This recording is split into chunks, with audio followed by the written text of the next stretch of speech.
आगे हम लोग प्रसाद योगी नाटक और नाटककारों को ट्रिक के माध्यम से देखेंगे।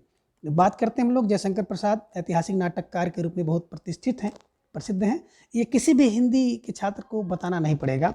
दूसरी बात हम लोग करते हैं जयशंकर प्रसाद के प्रथम नाटक का, तो 1910 में सज्जन को माना जाता है। अब प्रसाद के कुछ नाटक हैं जिनको हम लोग ट्रिक के द्वारा देखेंगे। नाटक का वर्ष और उसके विषय।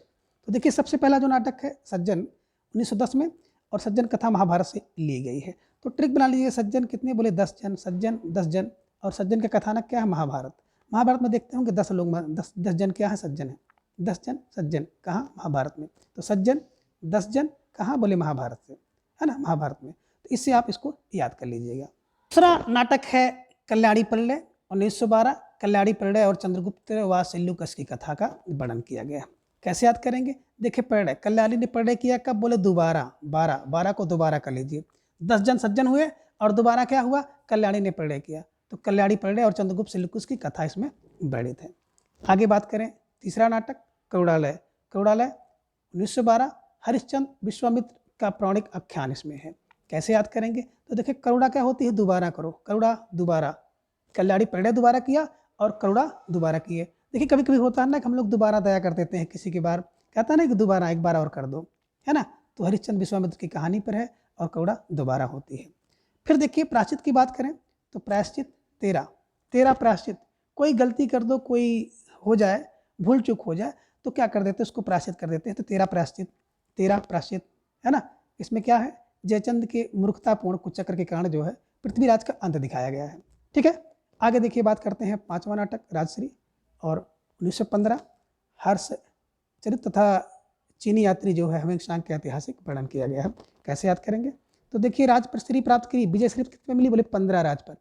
ये आप कह सकते हैं राजश्री कब मिलती है बोले 15 में मिलती है, 15 में। तो 15 से हो गया 1915 और राजश्री से हो गया राजश्री। वर्णन किसका है तो आप जान रहे हैं हर्षचरित, और इसमें जो है किसका, चीनी यात्री हुइंगसांग का वर्णन किया गया है। आगे बात करते हैं विशाख। तो विशाख 1921 में, विशाख के कथानक जो है कलहड़ की राज तरंगड़ी के आरंभिक अंश के आधार पर निर्मित हुआ है। कैसे याद करेंगे, तो देखिए विशाख आप 20-21 को आप याद कर सकते हैं, या आप कह दीजिए कि 20-2-1 2-1 है 21, जैसे आपको याद हो जाए। तो हम कहते हैं 20-21 कर लीजिए, 20-21 विशाख 21, और कथानक क्या है कलहड़ की राज तरंगड़ी है। ठीक है ना, इससे याद हो जाएगा। अजातशत्रु की बात करें तो 1922, इसमें 3 राज परिवार मगध, कौशल और कौशाम्बी को केंद्र मानकर उनके शासकों की महत्वाकांक्षा और सत्ता से जो लिप्तता है उसको दिखाया गया है। तो कैसे याद करेंगे, अजातशत्रु 22 है ना। तो देखिए शत्रु से क्या होता है, 2-2 हाथ, 2-2 हाथ, 2-2 हाथ। तो शत्रु से 2-2 हाथ होता है, किसका बोले 3 परिवार का, मगध, कौशल और कौशाम्बी का। इससे याद कर सकते हैं शत्रु से 2-2 हाथ। आगे बात करें जन्मेजय के नागयज्ञ 1926 में, परीक्षित के पुत्र जो प्रतापी पुत्र हैं जन्मेजय अपने पिता का बदला लेने के लिए नागों का जो विध्वंस करना चाहते थे। तो जन्मेजय का नागयज्ञ 26 में।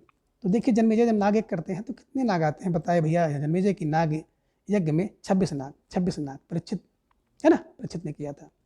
आगे बात हम लोग करते हैं कामना 27, और इसका जो विषय है वो प्रबोध चंदोदय की भांति एक अनन्य उपदेश नाटक है। ठीक है ना, तो आप कह सकते हैं कामना बोले 27, कामना 27, या कामना 2-7 हो जाएगा, जैसे आपको याद हो जाए कामना 27।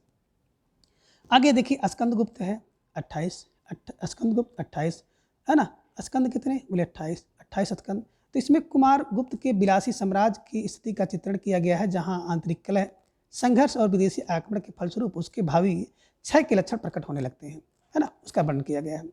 एक घूंट की बात करें तो एक घूंट 1930 में लिखा गया। इसमें आनंदवादी सिद्धांत को व्यवहारिक भूमि पर खड़ा करके एक एकांकी लिखी गई है। तो आप कर लीजिएगा कि 30 बूंद की एक घूंट, 30 बूंद की एक घूंट। तो 30 से हो गया 1930 और एक घूंट से हो गया एक घूंट, इनके द्वारा लिखा गया है। आगे हम लोग बात करें चंद्रगुप्त की, तो चंद्रगुप्त कितने बोले 1931 में लिखा गया। इसका कथानक क्या है, ऐतिहासिक घटनाओं का है, जिसमें अलक्षेंद्र के आक्रमण और नंद वंश का नाश, सेल्यूकस का प्रभाव और चंद्रगुप्त की प्रतिष्ठा के आधार पर लिखा गया है। कैसे याद करेंगे, तो चंद्रगुप्त 31, चंद्र कितने बोले 31 चंद्र है ना, 31 चंद्र, 31 से हो गया 1931, चंद्र से हो गया चंद्रगुप्त। अगला और अंतिम है ध्रुवस्वामिनी 1933। ध्रुवस्वामिनी नाटक विशाख की देवी चंद्रगुप्त के आधार पर लिखा गया है। तो कैसे याद करेंगे, 33 ध्रुव कर लीजिए, 33 ध्रुव। आप सबको एक बार देख लीजिए फिर से, क्या है ट्रिक कुछ इस प्रकार से है कि सज्जन बोले 10 जन, सज्जन 10 जन। तो सज्जन कब था? 1910 में था, है ना। कल्याणी भी प्रणय करती है, बोले दोबारा। कौड़ा दोबारा करिए। प्राश्चित 13 होगा। राज बोले 15 में मिला। राजश्री 15 में मिली। 20 21, 20 21 से हो गया। आजाद शब्द क्या करता है? 2 2 हाथ करता है। जन्मेजय की नाग में 26 नाग आते हैं। कामना बोले 27 कामना करते हैं। और 28 क्या हो गया? गुप्त हुआ। अस्काई स्कंद 28 स्कंद अस्काई स्तन। और कहते हैं कि 30 बूंद की एक घूंट, 30 बूंद की एक घूंट, 31 चंद और 33 ध्रुव है। तो इस प्रकार से आज की इस वीडियो में बस इतना। अगले वीडियो में फिर हम इसके अगले भाग के बारे में जानेंगे। तब तक के लिए धन्यवाद, नमस्कार।